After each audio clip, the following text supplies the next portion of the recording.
Good afternoon and welcome to our regular council meeting for December 2nd, 2024. At this time, I'd like to acknowledge the traditional territories and the oral practices of the Blackfoot Nation, which include the Siksika, the Kainai, and the Piikani. We also acknowledge the Tsuut'ina, the Stoney Nakoda First Nations, the Métis Nation District 4, and all people who make their homes in the Treaty 7 region of southern Alberta. We're making this acknowledgement to demonstrate our continuing efforts to work together as we strive for reconciliation through increased and collective learning. Going to start off here this afternoon just with some kudos here. First of all, a big thank you to the BRZ for the work they did with Christmas in the Park and Moonlight Madness. And a big thank you to the Kinsmen for organizing the Santa Claus Parade, which had many more entries this year. It was really good. And the city for their fireworks display, which went on for a considerable amount of time too. So thanks very much for that. Those fireworks and the Christmas in the Park, just one of those great events for the community every year there too. I also want to point out to how generous and supportive this community is. A couple of us councillors, Councillor Idris, Councillor Goodenough, and myself were part of Rotary Radio Day. They raised a record $20,000 for that day, which was fantastic. Also, Councillor Goodenough and myself were part of the radio station Turkey Drive, which raised a record $51,000 for the food bank and the Adopt a Family program. And also, thanks to those guys who organized the Festival of Trees, they made $40,000. It's at the Bandits game Friday night. They had over 1,500 fans for the Teddy Bear Toss Night. And again, great support for that event there too. The Sagebrush Arts Society had their show and sale on the weekend. And as someone pointed out, Brooks has many talented artists. And I also wanted to mention that myself and I think Councillor Goodenough, I don't know if anybody else was there too, at the JBS Canada Family Fun Day on Saturday. It's a happy, positive event with great entertainment and food. They had a small trade show for local entrepreneurs, which was really nice to see there. So just some great things, what makes this community so great here too. I need a mover on the motion for the adoption of the agenda. Your Worship, sorry. Go ahead, yeah. We do have one deletion from the... Okay, yeah. Yes, so we do have a deletion of bylaw 10A, bylaw 2426, the WIC committee bylaw. Oh, okay, yeah, we'll delete that, the bylaw there. So moved by Councillor Nesbitt, that the agenda be adopted with the deletion there. All those in favor? Carried. Need a mover on the motion here that the minutes from the regular council meeting held November 18th, 2024 be approved. Councillor Jessica. All those in favor? Carried. Need a mover on this motion here that the Brooks Health Foundation update be accepted as information. Making the motion here, Councillor Prentice. And we welcome from the Health Foundation, Diane DeClercq. Good afternoon. Thank you. On behalf of the Health Foundation, we are honored to be here to give an update with what's happening at our organization. And like you mentioned earlier, we have a very generous community, and we continue to see that through our donations at the hospital, things that we're doing. So a couple of things that are going on in the last, I think it's been 4 or 5 months since I was here. Unit B has 9 subacute and 5 community transition / palliative beds. That unit will now be officially open in the new year. Once we know the dates, we'll let you know. So the Health Foundation, through the community donations, has committed $750,000 to that project. Mental health activity budgets and skill group development, we continue to support that in our community. That gives the mental health unit at the hospital funding to do activities for various things. And then we do, we're working, our Eric Hawk Pediatric Fund has raised, we should be over $300,000 now after the calf sale at Bow Slope a couple weeks ago. So we've purchased through that fund chairs, Go Talk machines for the for nonverbal children, therapeutic recreation chairs, an ECG machine, and an X-ray machine specific for children and smaller adults, so that they can get better X-rays and stuff like that. We've purchased. So in addition to that, we continue to fund therapeutic recreation activities. We've brought in accessible tables to long-term care, which are accessible by wheelchair. We're working in partnership with organizations in our community to bring 6 more of those tables in, and that'll be another investment of about $16,000. We're working on the Sim Lab. We're still waiting to get the final drawings and approval for that from Alberta Health Services. So that project will continue, and that is going to be a real asset to our hospital because that will help us with retention and training of physicians and frontline workers. So that is an exciting project that we've got great buy-in by our teams at the hospital. We're also looking at continuing to enhance the spaces in the hospital, which include the emergency family room, the ER family room, the doctor's lounge where they rest and where they can collect their thoughts during their shifts at the hospital. And we're looking at upgrading the maternity, some of the maternity area, as well as the chapel area for another family room. So we just find projects and we try to work in partnership and look at things that we can do to help improve and make our patient and family experience good at the hospital. We're also looking at a partnership with upgrading the 2 palliative care units in Unit A. They are quite dated, so that's another project we're working in partnership with another organization in the community at getting that updated. We've purchased TVs, bassinets, pulse oximeters, bladder scanner, microwave toasters, ultrasound machine for ER. So the list is endless of the amount of things that our community has invested into that hospital. We're probably pushing close to $6 million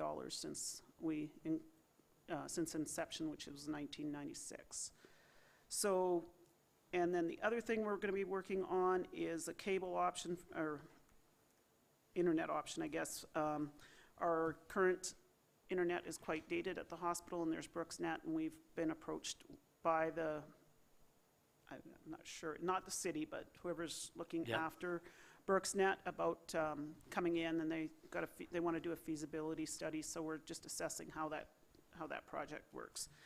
So we're working through that, and I think that should probably be the most kind of a summed up version of what we've been up to. There is also 2 lotteries that we're working on, and these are provincial lotteries. One's called the Win-Win 50 lottery, and anybody can participate in that except for trustees of the board, which is unfair. No. We've had 2 local winners of $50,000, so, and they have a big jackpot draw on December 31st. So if you're interested, just look up Win-Win 50/50. And how it works is you can sign up for a subscription monthly, or you can just buy the tickets whenever you feel like buying them.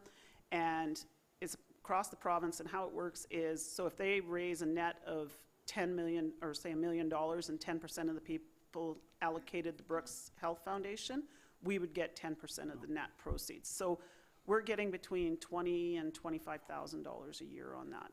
So it's not a lot of work for the foundation, but it's great investment from that perspective. And then there's a new one that they're doing that's a similar setup. It's called Split the Pot, and we're just working through the details on signing up for that one. And it's a smaller version of the Win-Win 50, but the Win-Win 50/50, you can win up to $250,000, and there's like 100,000, and I think there's $150,000 each month. So if you check out our website, that will get you the link to those. So other than that, we've been busy working along with Alberta Health Services and Alberta Healthcare, and there's going to be some changes with Alberta Healthcare, and we're not exactly sure how that's going to impact us, but we still do pay. They realize that foundations play an active role, a very important role in communities, and they're in support of their hospitals, so they're just reconfiguring some stuff between Alberta Health and Alberta Health Services. So we will see how that plays out and where we fit into that, but we're still here, and we will still be here, but we're just not sure the infrastructure at the end. So, and that is what's been happening. That 750,000, that was your contribution, which is a substantial contribution, so thank you very much there. How much did Alberta Health Services put in then? Off the top of my head, I believe it was 1.3. Oh, okay, so about $2 million for the 14 beds. It's a $2 million yeah, project, yeah. And much needed for the long-term Yeah, and the so palliative that, care, yeah. Unit B is, if you're not familiar with the hospital, Unit B is what, Yeah, and I don't want years to be ago, familiar with it. yeah, was the Yeah. maternity wing. Yeah. So that's been all upgraded, and it looks amazing. And so we're looking at doing the same kind of upgrades in Yeah. other areas of the hospital, so. Yeah. So that we can be modernized, and then we'll have to start all over again. Yeah. But, no, and those things happen in partnership with AHS and Alberta Health, so. Yeah. Okay, any questions? No questions. Okay, well, thanks for your time, and Okay. thanks, I think you said you've been with it about 7, 8 years, the organization there. Yeah. So, yeah, thanks for your volunteer time in the community there. Very important group, and you play It's an a great important role in group. the community. A great group of committed volunteers to making a difference, so. Yeah, okay. Thank you. Yeah, thank you very much. Okay. To the motion, all those in favor? Carried. Need a mover for the motion here that the following items of correspondence be received as information and updates on council conferences and/or workshops, council committee reports, and notes from council committee, November 26, 2024. Making the motion will be Councillor Prentice. And we'll start off with the council committee reports. I'll start over here with Councillor Prentice. Yes, I got too much here, but the Newell Regional Landfill, we still got a fair amount of contaminated soil being hauled in from Calgary and whatever, and a little bit from the oil patches. And of course, that's the revenue source for that landfill, basically. And then the new cell that's being constructed, it should be completed by the end of, or middle of December, I guess. And that should last for approximately another 4 years, so that takes care of that landfill for the next 4 years. But the revenue is really good from the contaminated soil. That's what makes us our money. Yeah. And then Newell Regional Water, the consumption was down a little bit this year, pretty well the same as last year, and that was due to the wet weather we had this spring. It's affected a little bit, but less watering. And then the water rates are going to raise at 5 cents again this year, and that takes care of all the extra costs and replacements and whatever, so that's working out very well. That'll go up 5 cents again. And the new membranes or filters have arrived to be changed out in February this 2025, and that will take approximately 2 weeks to replace them. And there are 400 separate filters that go into each place. They have to be placed in separately. And the old filters have been in service for approximately 15 years since that plant was renovated. And the new filter costs about $1.7 million. That's for the new filters. The new filters are a little bit larger. We hope to get a little bit longer life out of it, depending on what water quality we end up having. And so that's, and Councillor Nesbitt, I know, has a big story on the rest of it, so I'll leave that to him. The new recycling is, materials have gone down again, of course, the cost of cardboard and all that. There's no, down quite a bit on the tonnage, so cardboard's $121, and colored paper, $145, newsprint, $168. There's no market whatsoever for plastics, so the only revenue that Newell Recycling has is cardboard and that, so pretty slim picking. But that's about all I got. I guess the airport, there's tenders are going out for new lights there. That'll depend on the grant if we get it or not. But other than that, that's about it. And also, anybody that wants any information on any of these things, all the minutes are sent to the office here, so they could ask for any of the minutes from any meeting if they want more information. Yep. I was going to ask, and I don't know if that came up in your meetings there. I know there, I don't know if it's the provincial government or the federal government is renewing the water license agreements there, and I know the EID is holding meetings on that. Does that affect us at all? No, from what I gather, I've done some checking on that, and understand it shouldn't bother us at all. So, Okay, which is good, At this yeah. point, yeah. Yeah, okay. Okay. That it then? Yep. Okay, perfect, okay, thank you very much. Any other questions for Councilor Prentice? Okay, Councilor Nesbitt. Thank you, Your Honor.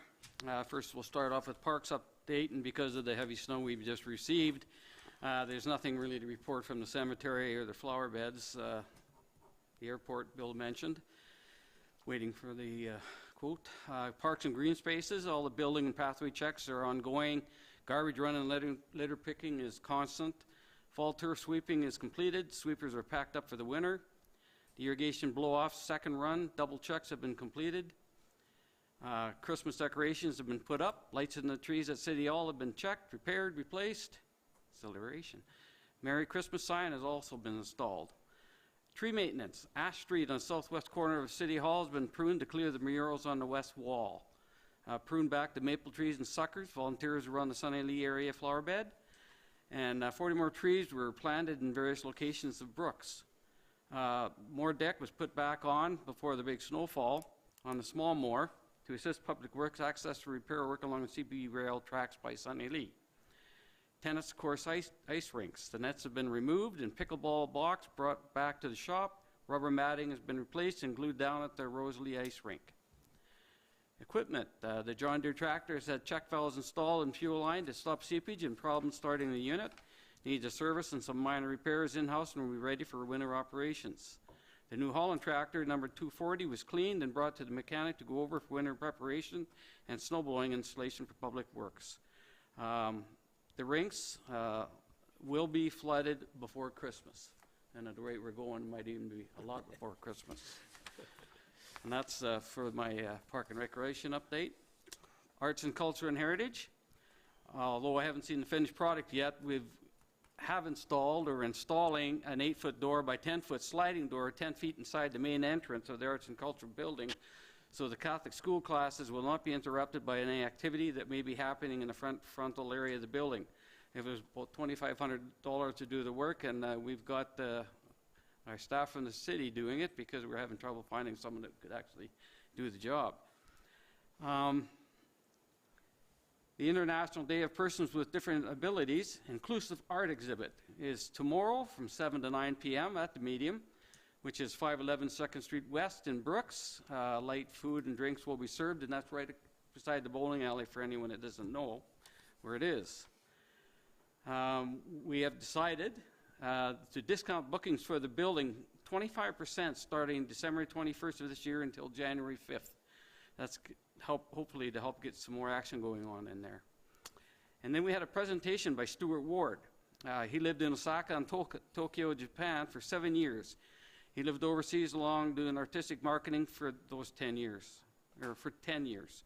He wanted to make Brooks more art and culturally interesting. He was inspired by Snowjamistan. We're at a concert pad in the desert of California. There exists what looks like an office desk. It's recognized as a micronation, as a bit of laugh, and people come from all over just to take pictures of it. And there's even a concert there each year. Mr. Ward mentioned also other places in travels that have recognized micro-consultants, Mexico micro-consultant in Bali, Indonesia, and pitches the idea of micro-consulate passports in this area. Being a city of many cultures, Mr. Ward explains the idea to have micro-consultants all over the city of Brooks. It could bring some tourism off the highway. And he describes a simple structure similar to a picnic table with a roof and a plaque that is culturally relevant. Cultural groups can even hold celebrations in or at these micro-consultants as a sense of ownership and pride. The board did some quick brainstorming with Mr. Ward of what the micronations will look like if there is a template structure to keep things consistent, starting with finding 5 to 10 community groups interested in getting things going. Like, for example, you could have the Japanese put up some kind of a structure to initiate their heritage, and maybe the Dutch could put up a small windmill or something like that. Groups interested, we were hoping to get groups interested in getting things going. We could hold a record of being the city with the most consultants. A similar project was mentioned to Mr. Ward, an idea from the Southeast Alberta Chamber of Commerce about hello in different languages throughout the city. The micro-consultant consulate idea is similar, and connecting with them might be a good idea. Mr. Peterson, sorry, Amanda, offered a letter of support for the project from the board, and that gathering other letters of support from cultural organizations to present to council and ask for park space would be beneficial. Maybe even one from Naomi of Southeast Alberta Chamber of Commerce. He also pitched the idea of painting his fence posts along the Lake Stafford, where you can read a poem line by line as you're walking, and as you're walking back, a different poem on the other side. The board liked this idea as well and offered to help Mr. Ward hold a contest for a poem submission through the ACH Facebook. Any questions? Any questions? I haven't finished. Oh, okay. Aye. Sorry, just a question. Just quick clarification. I know, like, I was asked this over the weekend, and so just for clarification, why do we call it the medium? The building. You know what, that was a name, I was on the committee at the time there. I think they just needed a name for it. And I know it's hard to stick because I think a lot of people just think of it as the ACH Center, you know, and then, but I think they wanted to give it a name instead of the ACH Center, but it's hard to remove that name, whatever, but yeah. Okay, thank you for clarification. Thanks. Yeah, I didn't know, sorry. A little bit more, we had getting questionnaires out to some of the students and citizens of the community, what they thought about the ACH, Art, Arts and Culture. And some of the stuff that was written down is really good. Like, it's got the creativity, practices and benefits of different aspects of society, biodiversity and culture, something that reminds us of our ancestral roots, which is good because you never would have thought of that when you move to a new community, that they would have something there that would remind you of where you came from. And another person said, as a belonging to something, when they come to Brooks and see stuff here that reminds them of home. Drawings and art, the culture we have here, it shows where you come from and their heritage. And let's see, most of them, some of them are, they like to keep the traditions. That was written by a 5-year-old boy. I don't know what he knows how much about his traditions, but anyways, I just thought I'd bring those along. A way of showing off all of our great different cultures in Brooks. We have many great cultures to show you. That's good from arts and culture. Now to finish off Council Prentice reports for Newell Regional Water Services. At the end of the first quarter in 2024, NRSC product produced a total revenue of $4,613,745, which equates to about 81.5% of our budgeted revenue. During the first 3 quarters of 2004, we do not have any concerns about revenue moving forward. I would hope not. We also have had a wet spring, and that has reduced our anticipated revenues for the first half of 2024, but do not anticipate these issues in the last months of 2024. Expenses. Current total expenses as of September 30th, 2024 are $3,397,976, and this equates to 77.2% of the total budgeted expenses. Our surplus after 3 quarters of 2024 is $1,215,768, and this equates to 96.5% of our budgeted surplus. All our expenses are falling reasonably in line with our budget, except for WTP, contracted services, and various county maintenance and repair accounts. We extend that none of these accounts will affect our overall expenses for 2024 and have no concerns at this time. The investment portfolio as of June 30th, 24, a balance of $8,233,042, and this includes a deposit of $1.4 million last January.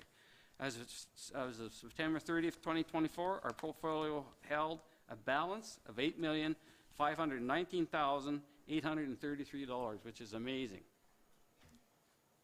Revenues. Continuing with the financial framework plan, we've increased the water rate by 0.05 per meter cubed to $1.20 per meter cubed. The purpose of the increase of rates is to maintain funds for future upgrades, replacement of membranes, and expansion. We increased our budgeted revenues of $341,461 when compared to our 2024 budget revenues. have increased our anticipated consumption in the rural area due to the new portion rural water system coming online in the town of Bizano. Due to the large volume of water being sold through the bulk water station, all other revenue items are within reason compared to 2024.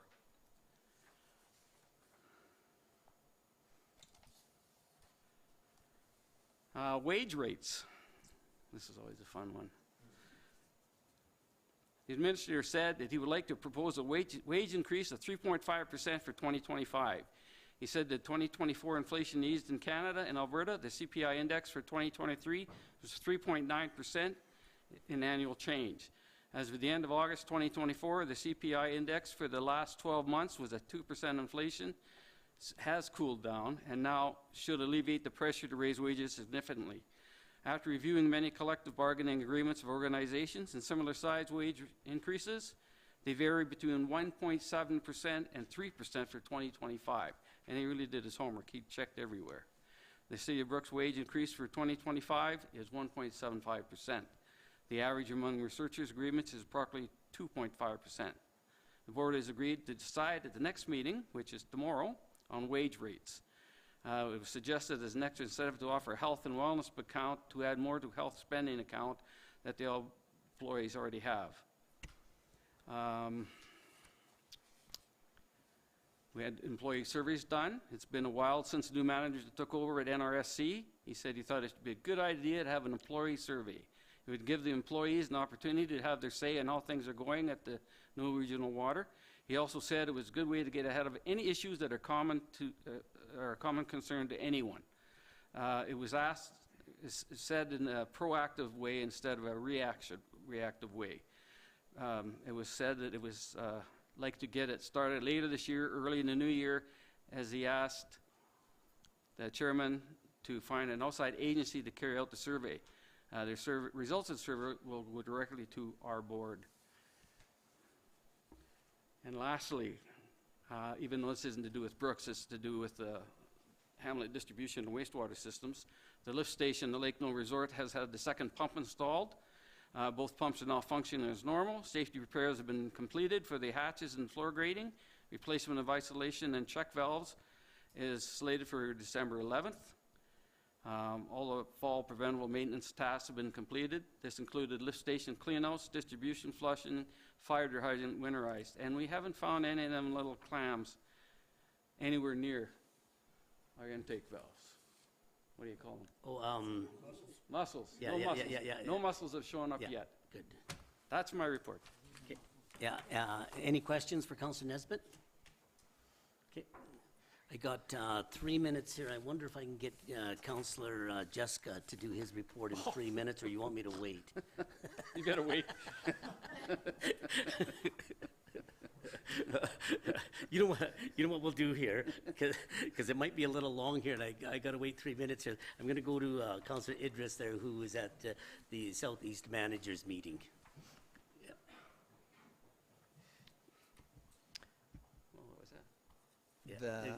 Go ahead. Yeah. The Southeast Alberta Chamber of Commerce held their annual AGM, and this is the very first AGM of the Southeast Alberta Chamber of Commerce after the amalgamation between the Chamber in Medicine Hat and what was the Chamber here in Brooks. Myself and CEO Parker had the opportunity to attend the event. It was good to see the business community engaged. There was a good attendance. I'm going to think maybe somewhere around 40, 50 different businesses attended the event. The event was very pleasant also because it was the very first time there was representation from our region. The president of the chamber talked about, you know, the work that has been done since they amalgamated and since they came here. They have done a lot in terms of recruiting businesses. They announced that actually over 60 businesses have taken membership with the Chamber of Commerce. I don't remember the exact number. I think he said 64, 65. I don't know. And from the Brooks No region? From our region. From okay. our region. Yeah. And I do remember the discussions when they first came. And yes, they didn't meet their target, but I think it's a good number because we didn't even have like one full year. Yeah. They started sometime around spring of 2024 when they started having members join the chamber. They talked about the trade show that happened here in October, and they said that they have already had a lot of people ask them about it because people saw that it was done very professionally with high quality, although there wasn't a big number of exhibitors. They had a good feedback from the people who attended, and they believe that next year it will be that much bigger and that much more inclusive. I believe they also have one member on the board now from our region, so that's look, I don't remember the exact. Rob Goldade? Yes, I believe so. I think so. Yeah. Yeah. So there is- He was at Shawarma with us. So, I think that, yeah. There was that new member. Also, they did have their election, and they elected a new president. I believe his name was Steve. He's the new president, and he said he would love to. I think he was here Yep. when we did that tour with them in the spring. But So this would be his second term then, second year? no. I think their board called Steve, but this is a different Steve. Oh, a yeah, different Steve, oh, yeah, okay. so- Okay, sorry, I'm so getting the it's a Steves different mixed up. Steve, Yeah. He was the president-elect Yeah. at that time when he Okay. came in the spring, and now he's the president of the chamber. So all in all, a good business evening, good networking. The mayor was there and swearing the new executives. I wish them all the best, and hopefully we'll see more collaboration happening with the chamber in the coming year. Okay, thank you very much, and thanks for your work on that committee there too. Yeah, so, okay. It's 5:01. I've got a couple public hearings coming up here too. So first of all, I'd like to call the first public hearing, Bylaw 2431, Amendment to Southeast Sector Area Structure Plan, which is Bylaw 1312. And we're also going to deal with, at the same time, because they're connected in a way, Bylaw 2432, Amendment to Land Use Bylaw 1412. So I'll call the meeting to order, and then I'll get an explanation of the bylaws from Senior Planner Gavin Scott. Gavin? Thank you, Mr. Mayor. Through the chair to Mayor and Council, this evening we are having two public hearings at once. We're doing that in accordance with the Municipal Government Act, Section 692, Sub 2, which allows us to do these two items together as they are on the same parcel of land.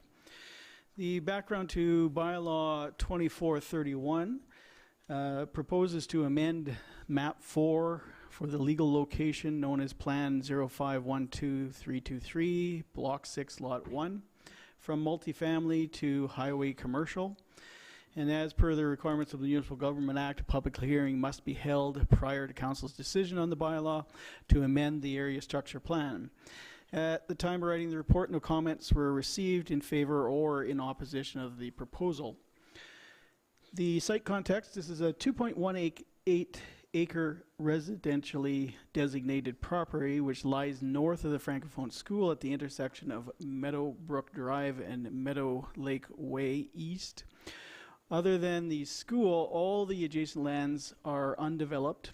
Its northern boundary is an MR strip, which is contiguous to the property to the north, which is commercially designated in the plan. The property is zoned residential high density, and we'll be considering that for a redesignation as well this evening. The corner location being contiguous to commercially planned land is not without merit to receive similar consideration. And if you refer to your map, you'll see how close they are and how that zoning would and land use would wrap around the corner. Further to this consideration is the intended purpose of the land is for construction of a mixed-use building that would house commercial space on the main floor and residential apartments on the other floors. A development permit has already been issued for this intended purpose. The applicant is seeking to broaden the commercial options available to the development. Financial implications, there are currently no financial impacts to the City of Brooks for the amendment and redesignation. Strategic plan, this change is loosely connected to Council's focus on economic growth, affordable housing and investment attraction retail.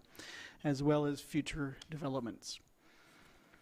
And I will read my second report in relation to bylaw 2432. This is an amendment to the land use bylaw, being bylaw 1412. And in that bylaw, the current designation is for residential high density, and the proposal is to move to commercial general. And at the time of writing the report, there were no responses in favor or against this bylaw. The site context is the same as just read, as are the rest of the legislative and planning commentary, as well as the financial and strategic plan implications. This evening recommendation, if there are no further considerations from the public hearing, is to move forward with both bylaw 2431 and bylaw 2432 for second and third reading. Thank you. Okay, thank you. Okay, any person speaking in favor of either proposed bylaw? I see none. Any person speaking in opposition of the proposed bylaw? I see none. Any final comments? Yes, are there any questions of council? Councillor Idris? I'm not going to decide which of the two amendments I'm asking about, but I think we will get there. With the change in terms of that commercial expansion, what's going to happen with parking? Because some like with once you open it, you may have like restaurants and other things that could need more parking space. And Yeah, we were so- struggling with the parking before. So in response to that, Councillor Idris, the proposal has already gotten a development permit, which was granted a waiver for, I believe, up to 30 less parking stalls. There's enough parking there for every residential development unit, and there are 6 commercial bays that will need parking. The list of commercial uses in the high-density district is somewhat limiting, and as such, there may not have been as much concern about parking going forward.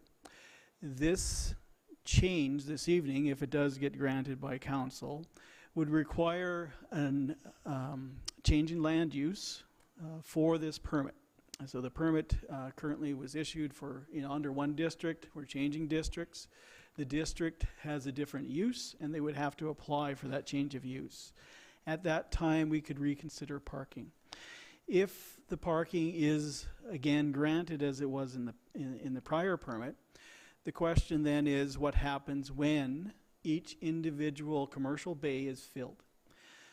That is where some of these things may have enough parking, they may not. As you can imagine, if you end up with 6 restaurants, that would be a lot of parking, and there may be a change when we do the changes in designation to each of those bays. Parking will be another consideration to come back for review. There could be a time where if you have too much need for commercial parking, and there is so many residents already parking, that you could see a change of use being denied. And that's just a reality of the situation. I think also part of the things that will be considered in any of those thought processes is whether or not residentially you leave in the morning, you come back in the evening. Are these businesses running during the day and sucking up the parking when there's less parking for the residences needed?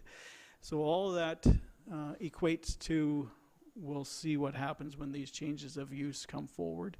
I think staff would work towards trying to make sure this works.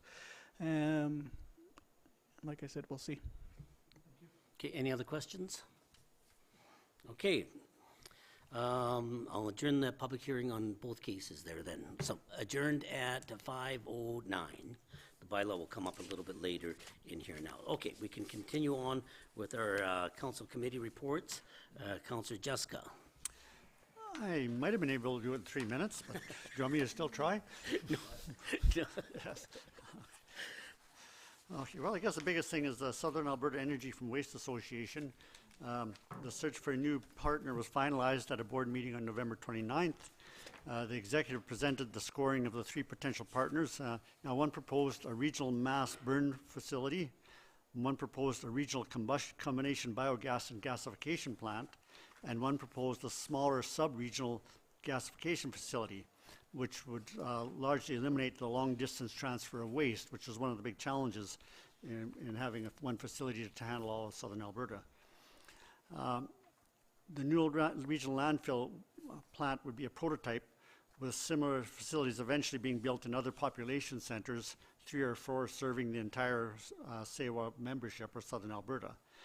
The board passed a motion to submit a letter of intent to enter into memorandum of understanding negotiations with Global Green, the sub-regional technology vendor. So a very big step forward there. Eco Brooks, the weather cooperated and the Halloween pumpkin party in Veterans Park was well attended with over 100 pumpkins received. And after dark, the jack-o'-lanterns with candles were very impressive. The theme for this year's Student Environmental Art Contest was air quality, and it was open to all Brooks students. Entries closed last week. I have yet to see the submissions, but the numbers were down from last year.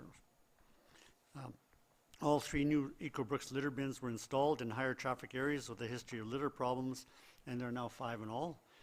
And EcoBrooks will have a display and environmental gift wrapping workshop in conjunction with an upcoming Christmas event in the JBS Center.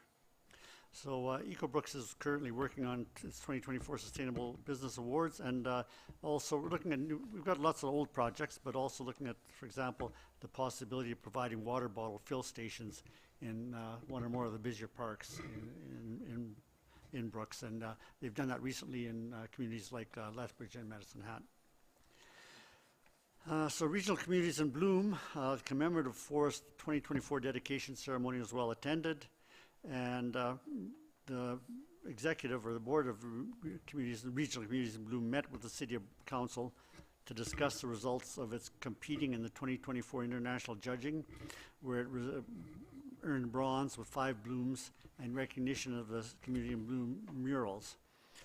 The categories and individual rankings were shared with councillors, and successes and shortcomings and how the city and Communities in Bloom could work together to address some of the shortfalls were topics for consideration. The generous assistance, the hard work, and the challenges faced by Brooks Parks Department were also recognized as part of the discussion. So for 2025, Communities in Bloom will continue to work with the city to beautify Brooks, but will not be competing. So that will allow them to focus on existing projects, expand participation, and new initiatives, such as dressing up the east entrance of town.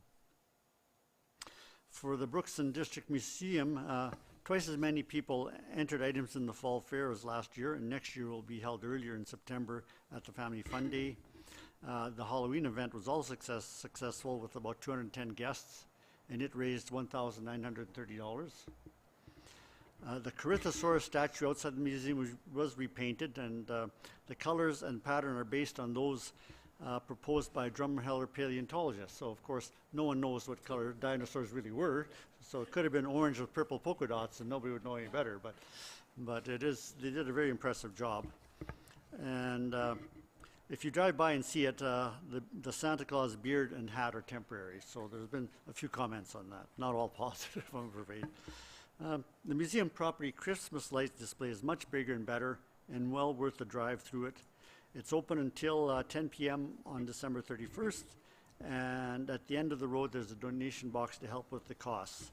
Thanks to Duck Peterson from Ladysmith for putting them up, and to the many donors of cash and lights. And several grant applications are in the works, with one to help with a new tractor storage building. Alberta Municipal Climate Change Leadership Council had a session on the clean energy sector. So it was kind of interesting. On the big picture, solar now has the lowest cost per megawatt of power generation. The world now invests 2 times more in clean energy than in fossil fuels. And in 2023, more was spent on solar power than on oil. Stationary battery storage showed the greatest increase, which would be a critical factor in making it feasible to power through wind and solar in general. And then it went on to discussing what communities could do to participate and to support these projects. And Councillor Prentice referred to the airport and that planning is going ahead for upgrading the lighting on the airport. So, and that was it. So not much more than 3 minutes. Thank you. Thank you very much. Any questions? Okay. Councillor Wardrop. You want me to start off, or you want to go? Oh, yeah, why don't you start? Yeah. Okay, we're both on Newell Housing there, so because Councillor Wardrop was unfortunately couldn't be at the last meeting there, so I'll just give a quick update on Newell Housing. As of the end of October, Newbrook Lodge had 151 residents. Playfair Lodge in Pisano had 33 residents, and some interesting statistics from Newbrook Lodge. There are 102 women, 68% of the people there are female. They have 49 men, or 42% are male. They got 15 couples, or 10% of the residents are part of the couple there too. So we're working on our budgets. We'll go through that at our meeting tomorrow night there. It looks like more than likely that the Newell Housing will be asking for a requisition increase. They've been operating a deficit budget for Newbrook Lodge and Playfair Lodge. The foundation has been using some reserves to cover these deficits. And some examples of costs since 2019, food costs have gone up 21.7%, utilities have gone up 29%, salaries and wages have gone up 12%. Newell Housing has increased rents at the lodges over the past few years at a rate that is affordable to seniors. Residents who cannot afford the rental rates are subsidized through the Government of Alberta's Lodge Assistance Program. And it should be noted that from 2018 to 2024, the carbon tax for the foundation has increased 61.5%. This year, the foundation will be paying $41,000 in carbon tax. So there's a report there from Newell Housing. And just before, I know you're going to talk about the Recreation Board too, I just want to mention that staff, along with Councillor Wardrop, we had a meeting with the ball groups in the community. There was the slow pitch, baseball, the high school Bombers, and anyway, it was coordinated through minor baseball. They just wanted to get clarification on what their roles are, and if they have issues, you know, working with our Parks Department to get things done, and scheduling and things like that. But I thought it was a very good meeting, and I think we solved a lot, even to get those groups together, which it sounded like they don't normally do. So it was kind of nice to get them together, and we talked about that afterwards, is making sure that it's an annual meeting, and again, doing it in the fall, so they're well prepared when they go into the spring. And it should be pointed out too that much like soccer that has a growth in participants, minor ball is also having a growth, and there's a big growth at the high school level for ladies fastball too there too. And slow pitch always continues to do well too. So there's my two reports there. Thank you. Yeah, it was really good. And just another note on that meeting, it was interesting and great to see all those user groups in the same in the same like room. It is a user group that even myself, I've kind of overlooked at how large and how broad the sport is in the community. So it was really great. I guess I'll keep going on Parks and Rec. I wanted to mention a couple other items. So at our last meeting, the recreation user group grant process, the application, and we'll be working on the matrix, the application matrix soon here, but that was addressed. We do that every year, and go over any ways that we can streamline or improve. We had lots of applicants, so the clearer our communication can be, the better for everybody. We get lots of great applications, and I'm sure that will be the case again. That will be early in the new year in February. Those applications start. We had a few requests for donation, as we usually do. A couple of them were Brooks Minor Hockey, the Rotary Club, Friends of Rosemary School. These user groups will typically ask for things like passes to the JBS, and we're happy to accommodate them. And it gets people from all over the community and also out of town using our facilities. And that's really great. We had a presentation by, actually I'll frame it this way. There's a couple, I guess, presentations or subcommittee groups that that occurred between September and our last meeting in November that could be potential budget items. So the first was we had a presentation by a local tennis court user group, and so these are, and I think they do have a name, and unfortunately it escapes me right now, but this is a tennis and pickleball user group. They came presented to the rec board. There was a number of them, and they came to inform the rec board about the urgent need for resurfacing the tennis courts, and just to kind of enlighten the group about the state of the tennis courts in town, and how there is also a growing user group of pickleball players as well. And there were some suggestions made about ways that we could open up the facilities or improve them so that more people could be out playing those sports in the community. The other item was we had a bit of a report and an update on our trails system in the city. So the outdoor committee met. I'm on the outdoor committee as well. You know, a big thing was just and I know council has received this information before in the past, but the trails are so expensive to build, and we have this beautiful trails master plan, and so it could benefit the projects that we have in mind to increase that budget maybe for next year. So just to put it in perspective a bit, we have $100,000 annually going into that trails budget, and the trail from Harwood Ford to the dog park was $144,000, I believe. So it doesn't get us very much at all, and that's just for the trail. So that doesn't include things like wayfinding signs that we were really interested in and really hopeful to have established in some of the just start in like the main, I guess, more well-frequented trails like Lake Stafford, or anyway, they're wonderful. We had some pictures presented to us about that kind of showed some different ways that they could look. Anyway, there's just the $100,000 doesn't go very far, and so. How many kilometers is that built? Kilometers? Yeah. Of trail? I don't know exactly. I don't even know if it was a kilometer. I don't think it's a kilometer. Yeah, it's not very far at all. It's like literally just from the corner of Harwood there to the dog park. So, you know, a literal stone's throw. I bet you I could throw a rock from one end to the other.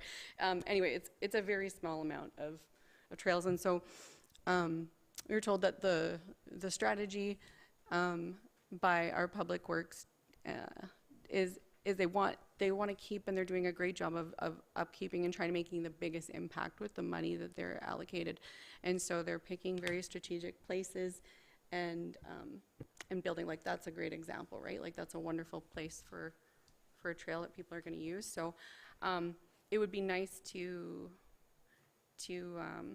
kind of devote a little bit more kind of budget to this beautiful master plan that we have.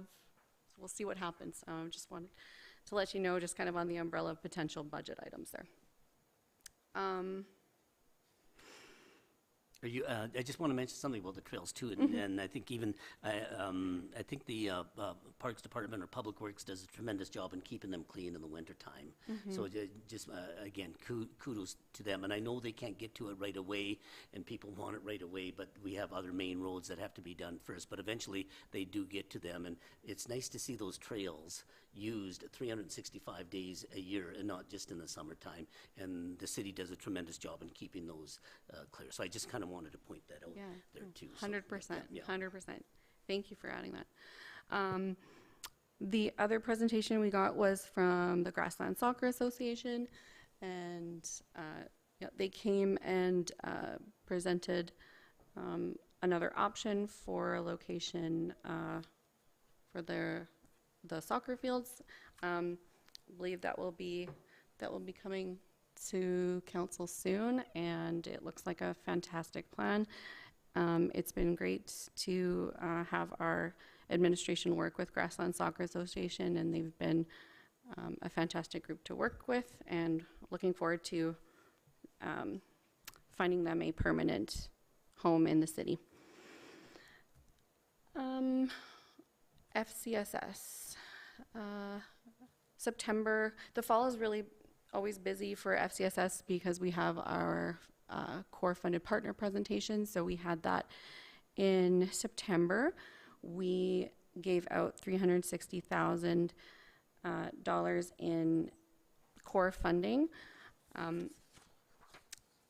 I won't belabor it, but just so that just to have a little refresher of the organizations that are, these are our core funded partners. So these are organizations that receive funding for the year. Newell Christian Community Chaplaincy Program, Life Talk Counseling, Crossroads Clinic, Seniors Outreach, Christ the Redeemer Schools, Big Brothers Big Sisters, SPEC. SPEC has 3 programs, so Community Services, Makerspace, and eSafety Program, and the Child Development Society. And you may notice that there's a few new organizations on there that haven't been on our core funding kind of list. And yeah, I think that's a positive thing that we're opening the doors for as many organizations as possible. So yeah, the total is $360,000 there. We did allocate micro grant funding again for 2025, but we did tweak the process a little bit. There's a few new provisions that I want to let you know about. So a maximum of $5,000 in micro grant funding will be available to agencies that do not receive core funding for the 2025 fiscal year. So of that list of core funded partners that I read to you, those will those organizations will not be able to apply for that $5,000.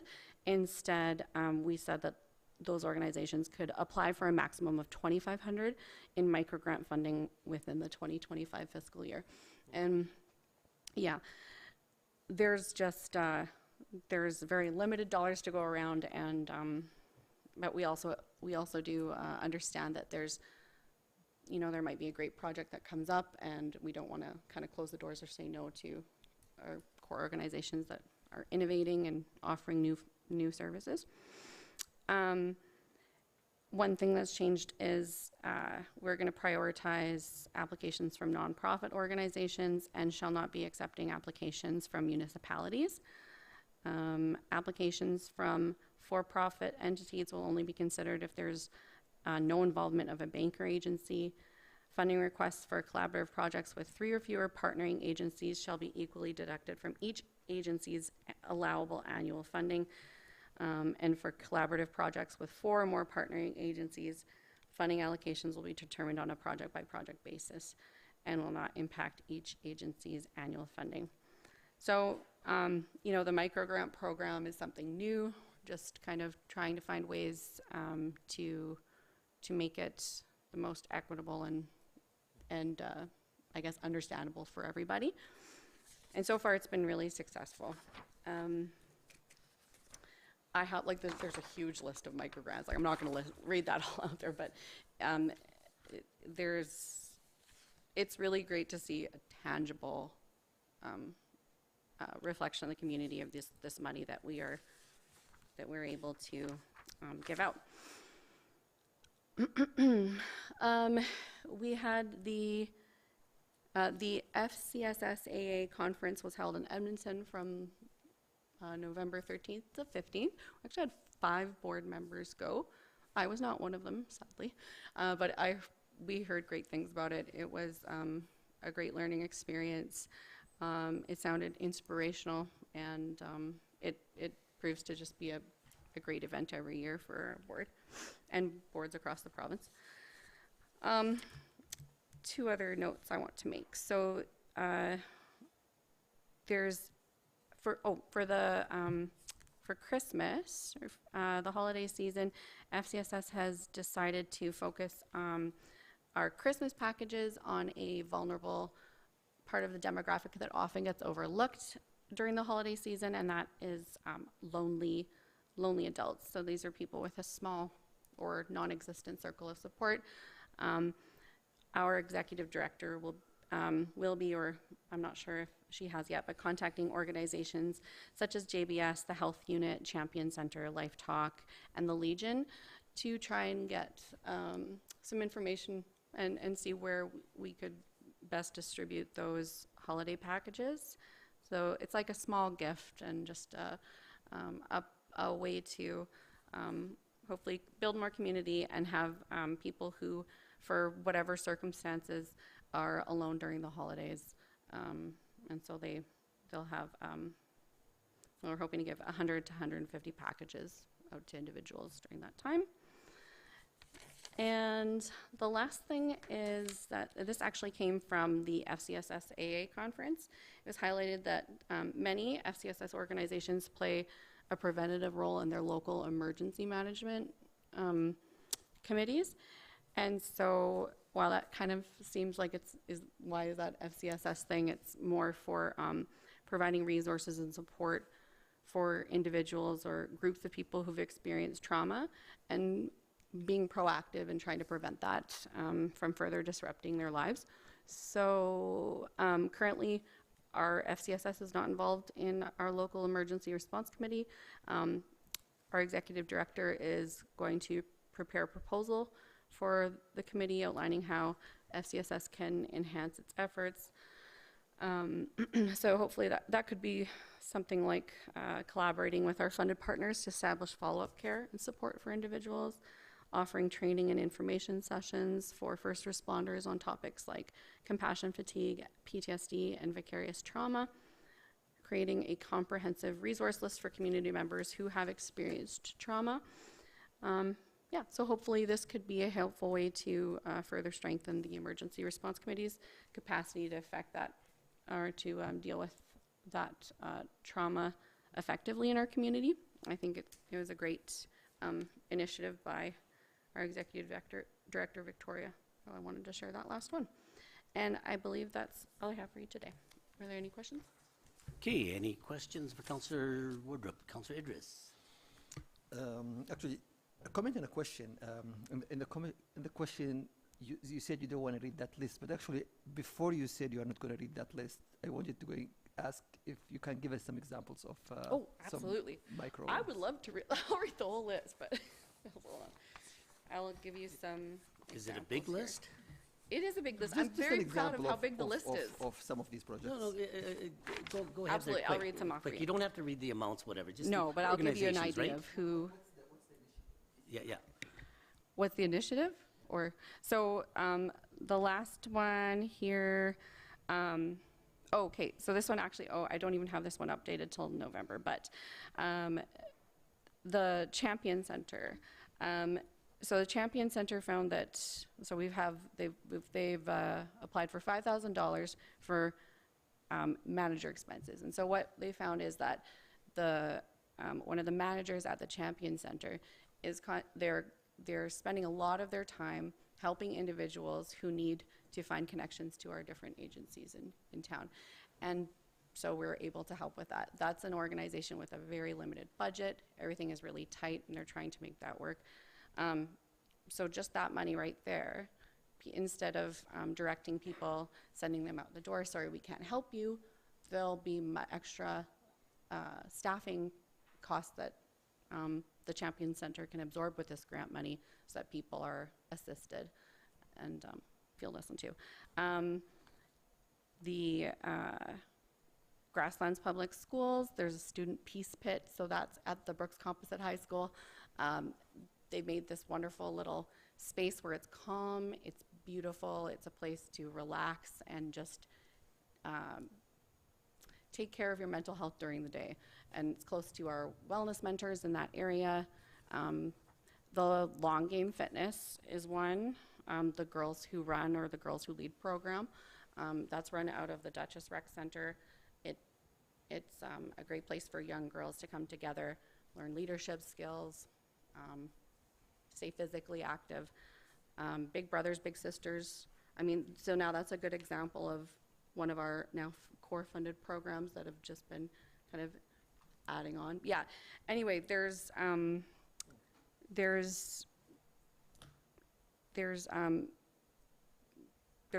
a wide range of organizations, and it's nice to see every month we have new microgrant applications. We have a subcommittee, but it's essentially the whole board because we all want we all want to be there. The outreach is growing, so we're getting new applications from organizations that we don't typically see. So it's really positive. The goal was to broaden, to open the doors wider, and we've seen it happening. So yeah, it's going well, and I can actually provide, maybe I'll just email a copy of the most updated funding allocations for our microgrant program out to council, and you guys can peruse at your leisure. Okay, thank you, Councillor Woodruff. Councillor Idris. The second comment was about that being part of that emergency response committee. Actually, FCSS in the last three big things that happened in our community: COVID, the E. coli crisis Yeah. with JBS, and The downturn of the oil patch. downturn of the oil patch. Yeah. They The oil, developed yeah. this idea of a community response model that's led by FCSS. I see the benefit of having FCSS actually be an ongoing member of that committee versus just coming when so it's but I think there is some sort of a good work that has been done that could actually inform sometime going forward. Yeah, thank you for mentioning that. I should have mentioned that as well. Like most recently, yeah, think of COVID, right? And they sat on the emergency management team. But the goal for FCSS in general is to be proactive, right? So it does make sense to have a more consistent seat at the table. So yeah, awesome. Thanks. Councillor Goodenough? Yeah, I'm just curious, how do you feel the long-term impact of microgrants versus core funding? Like, so how do you feel that this is going to impact groups in the sustainability of our local groups that have been here for a long time? That's a good question. I think there's a few ways that it can affect. I think number one, it can take hopefully some pressure off of those core groups. A lot of our long-term funded partners are groups like SPEC, right, who are so deeply ingrained in the community, and they're spread really thin. It's actually the Champion Center where where SPEC is so busy that we've got many needs in the community. This is a way where we can kind of help kind of share the load. The FCSS mandate is pretty broad as well, and the more, like for the microgrants, the more people are aware that there actually is this funding available, the more our specialists, like Life Talk, right? They're specialized. SPEC's got their specialized. They can focus on their specialty. They don't have to maybe try to move their funding around so much and spread it out. And so I see the sustainability hopefully working like that. I like the flexibility of the microgrants as well, is that, and it's constantly evolving too. So, because this is so new to us, if we're finding that this in some ways is having a negative effect on our traditional core funded partners, then we can take another look at that as well. Because the intention is definitely not to negatively affect the sustainability of those organizations. But yeah, this is our, I believe, second year in this, so we're constantly evaluating and analyzing what's going on. It's obviously an exciting period of time right now, and it's in a period of growth. But yeah, we really respect the work that our longtime partners have do for our community, and so we're just we're willing to, obviously, very willing to adapt and change if need be, if we're not having the positive effect that we're having, so. So just a follow-up question then, Mayor, so what's the, so how do you grade that in the next year? Like, do you go back and say, okay, we gave you Champion Center 5,000. How have you helped the community? What's the grade on that? So whenever we give out grant funding, whether it's for our core funding or the micro grants, we've made a more robust, I guess, reporting process too, so that we can see like what are the tangibles, like where has this money gone, how has that made an impact in the community. We're also doing shadowing. I don't know, this isn't going to solve everything, or not solve, but we're trying to be more present, more communicative with our core funded partners. So we've been assigned different, I guess, funded partners, and we always get an assignment, and we try and go to their AGM and whatnot. And this year we want to shadow, so we actually want to make a time, physically go to that organization, hang around, talk to the people, kind of get more of a sense of what's the day-to-day, right? What's the issues?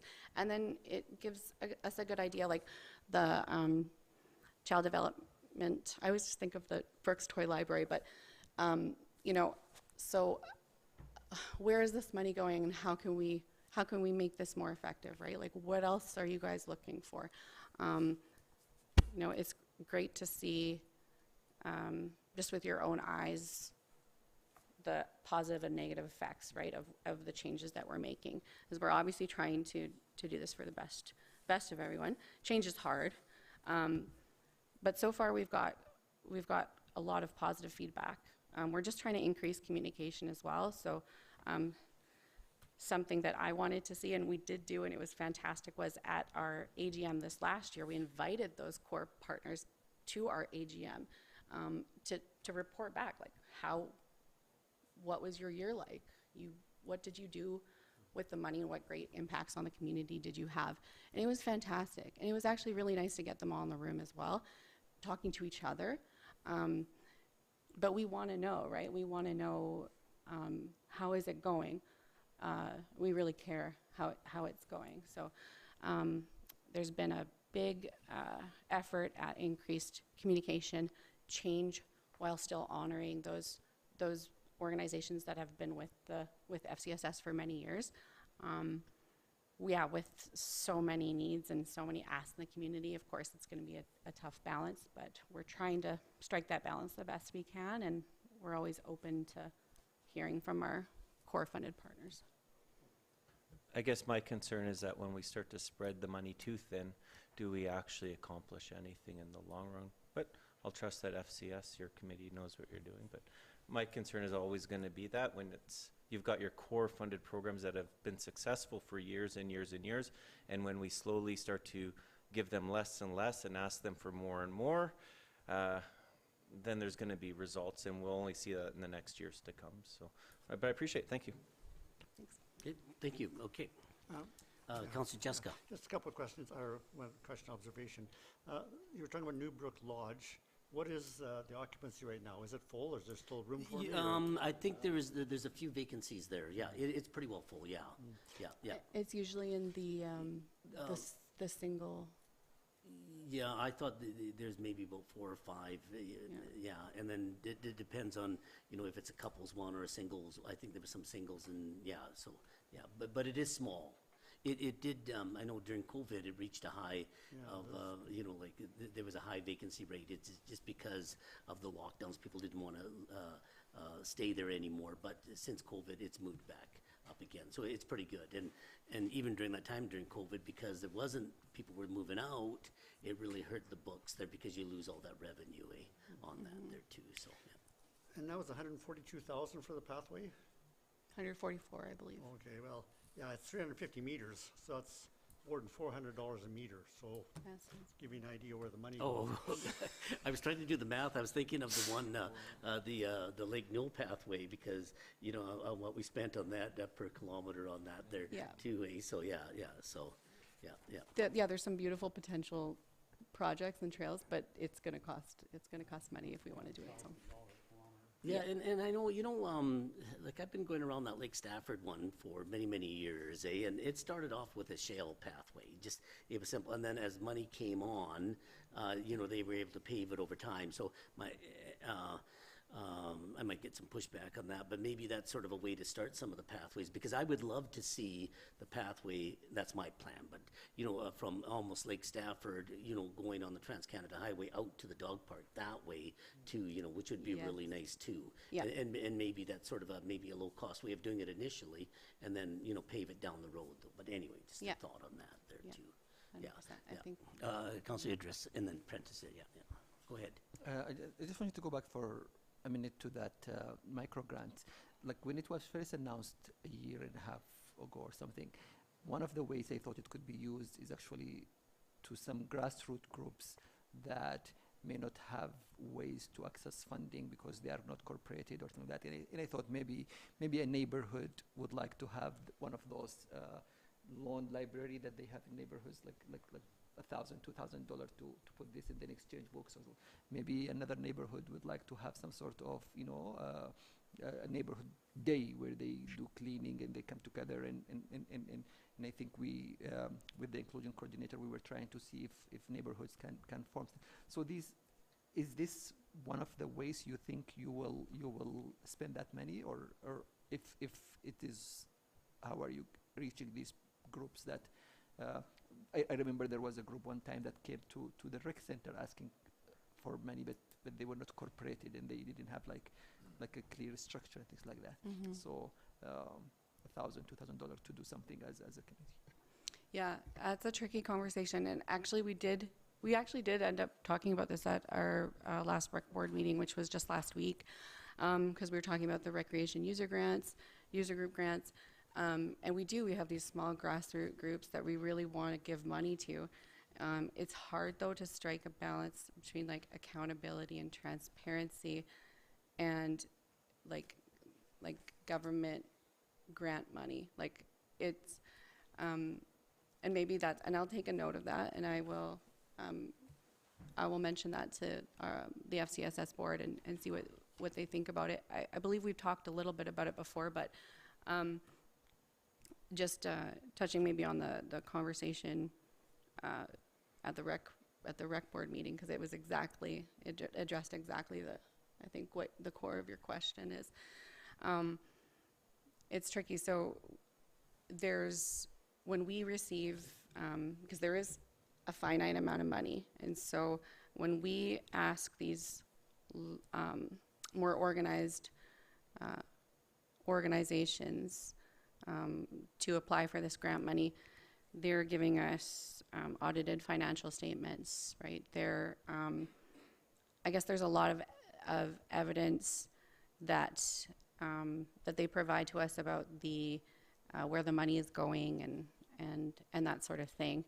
And then I guess it's difficult to measure the fairness, I guess, or the equity of kind of a neighborhood group of people who've got together. And while it sounds pretty simple, I guess at the surface, whose bank account is this money being deposited into? How much have they spent? It's just I guess the money trail is difficult to follow. That being said, I don't think there's that it's impossible to find a solution to it. I guess we just haven't found it yet. And I can't speak on behalf of the FCSS board, but I believe there's some interest in that too, because I think part of the intention there is to spread it around, and there's lots of great community-minded people with wonderful ideas, and it would be great to give them that opportunity, right, to start something up. So yeah, we don't have the solutions yet. It's a tough balance. We don't have the right answers, for now, this is the status quo, but we're constantly kind of, I guess, evolving that. But I will bring that, bring that back to the FCSS board. Thank you very much. Councillor Prentice. Yeah, just on that path to the dog park, the reason that got so expensive along the Harwood Ford, that was all landscaped really nice, and they had to do a lot of irrigation work after. And also there was quite a stretch of curb and gutter put in there. So that brought that cost way up, so it's not a true figure of what the trails normally cost, just so you know. Oh, There's okay. likely No, 40 that's good to know, yeah. Likely $40,000 or $50,000 right there, Yeah, difference. right, oh, okay.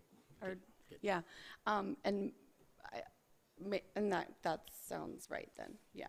But I do believe still our Director of Public Works was still, like, it's still you can't build very much for, Yeah, but thank you for, Yeah. for that.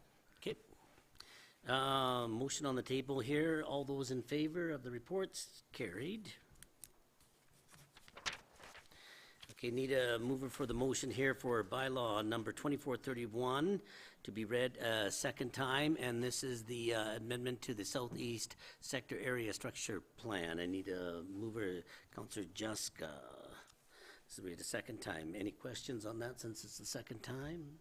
Okay, to the motion, all those in favor? Carried. I need a mover for the next motion here.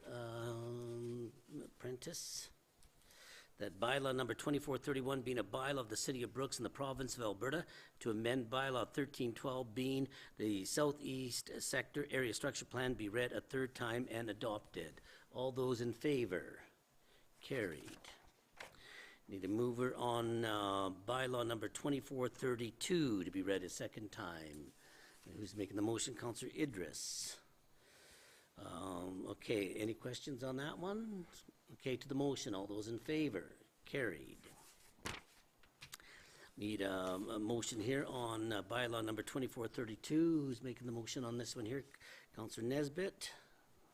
That bylaw 2432 being a bylaw of the City of Brooks in the province of Alberta to amend bylaw 1412 being the land use bylaw be read a third time and adopted. All those in favor? Carried.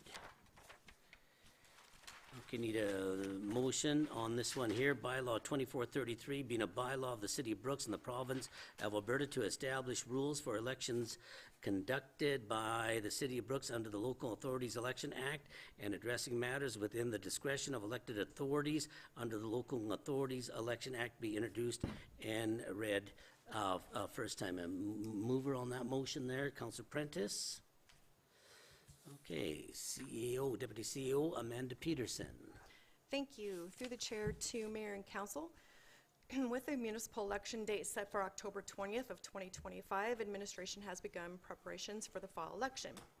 Pursuant to the Local Authorities Election Act, attached is bylaw 2433, which provides general rules for the conduct of elections under the act and requires council's consideration in preparation of the municipal general election. Bylaw 2433 will apply to all elections conducted by the City of Brooks, which will also include general elections, by-elections, and votes on a bylaw or a question. Council may by resolution provide for the holding of an advance vote during the 2025 municipal general election, as the Act allows for a municipality to hold an advance vote on any vote to be held in an election. Council may also by resolution provide for the provision of incapacitated voting during an advance vote at the 2025 municipal general election. The Act allows for a municipality to provide for the attendance of 2 deputies at a residence of an elector during the hours an advance voting station is open or at other times as may be fixed by resolution, in order to take the votes of an elector who, because of physical disability, is unable to attend a voting station or an advance voting station to vote. Furthermore, the Act may designate the location of 1 or more institutional voting stations for an election in addition to voting stations designated under Section 37. Given that the 2025 municipal general election falls on Monday, October 20th, 2025, which is the same day as a regularly scheduled meeting of council, administration is recommending that council cancel the meeting by resolution.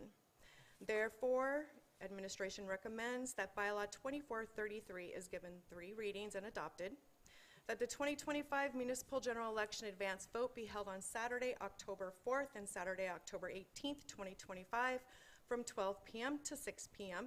in the Synovus Flex Hall at the JBS Canada Center, that incapacitated voting be provided during the 2025 municipal general election advance vote to also be held on Saturday, October 4th and Saturday, October 18th, 2025, from 12 p.m. to 6 p.m., and that institutional voting stations be established at the following locations in the city of Brooks: at the Brooks Health Center, Extended Care, which includes auxiliary hospital and nursing home at the Brooks Health Center, Newbrook Lodge, Orchard Manor, Pioneer Villas, Courts 1, 2, 3, and 4, and Sunrise Gardens, and furthermore, that the October 20th, 2025 council meeting be canceled.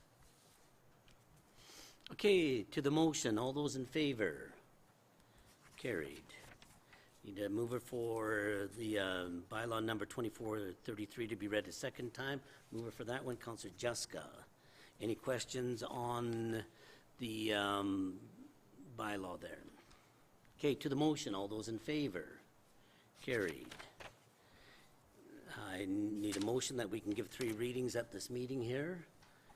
Councillor Goodenough. Moved by Councillor Goodenough that bylaw 2433 be given 3 readings at this meeting. Has to be carried unanimously. All those in favor? Carried. Okay, need motion on this one here. Bylaw number 2433 being a bylaw of the City of Brooks and the Province of Alberta to establish rules for elections conducted by the City of Brooks under the Local Authorities Election Act and addressing matters within the discretion of elected authorities under the Local Authorities Election Act be read a 3rd time and adopted. I need a mover on that motion. Councillor Idris. All those in favor? Carried. I need a motion on where we set up the voting stations there. Mover on the motion.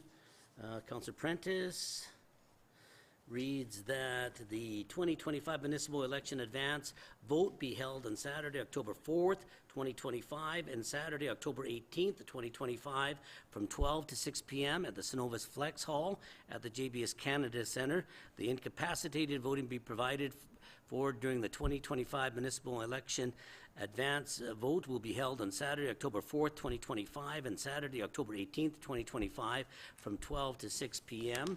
The institutional voting stations be established at the following locations in Brooks: the Brooks Health Center, the Extended Care Auxiliary Hospital and Nursing Home at the Brooks Health Center, Newbrook Lodge, Orchard Manor, Pioneer Villa Courts 1, 2, 3, and 4, and Sunrise Gardens, and further, that the October 20th, 2025 council meeting be canceled. Any questions on that? Councillor Goodenough. Sorry, my question is, if council's canceled on October 20th, when would be the next council date for the newly elected officials? Normally what happens at about a week later is the swearing in, which would be, if you look at the 7 days, whatever it'd be, October. This is how it's gone the last couple Right. of years. So October 27th. So the first meeting, the official meeting, would take place on the first Monday of November then. Okay, of, so then, of 2025. okay, so then council committee would be canceled that fall? More than likely, the council committee would obviously be, if you look on a calendar, I don't have. So October 20th, if we cancel it, which Yeah, I'm that's okay a with. regular council So then meeting. 27th October would be our regular council Yeah, meeting? and that would be where everybody is put The into newly their elected committees and okay. things like that too, and then, yeah. Okay. I'm not sure of anything. No, I just No, was curious Yeah, on the, yeah, and so there wouldn't be a I'm council. out of town that day, so, Yeah, no, yeah, yeah. it's joking. Yeah, there wouldn't be a council committee. Okay, I just mean, one clarification. And it would be up to the CEO and the mayor at that time to maybe decide on the organizational meeting. Okay, sounds It good. doesn't have to be, I think there's certain rules and bylaws where it has to be like within certain days of the election. Right. Yeah. I'm just concerned that there'd be no one in charge of the city hall business for 2 weeks. All right, Yeah, thank yeah. you. yeah. Well, that's the way it's been going forever and ever, yeah. Well, technically, the way it works is until a new council's sworn in, this council's Yeah. still the board. Yeah, this So council Just is, because they have an election doesn't mean you're Yeah. booted out that minute. yeah, this council would be in place until the new council is sworn in on whatever the date it is, yeah, so, okay. To the Yeah, was there any other okay, to the motion, all those in favor? Carried. Okay, need a motion to adjourn the meeting here. Counselor Nesbitt, the meeting is adjourned at 6 PM. All those in favor? Carried. Okay. Good. What's that?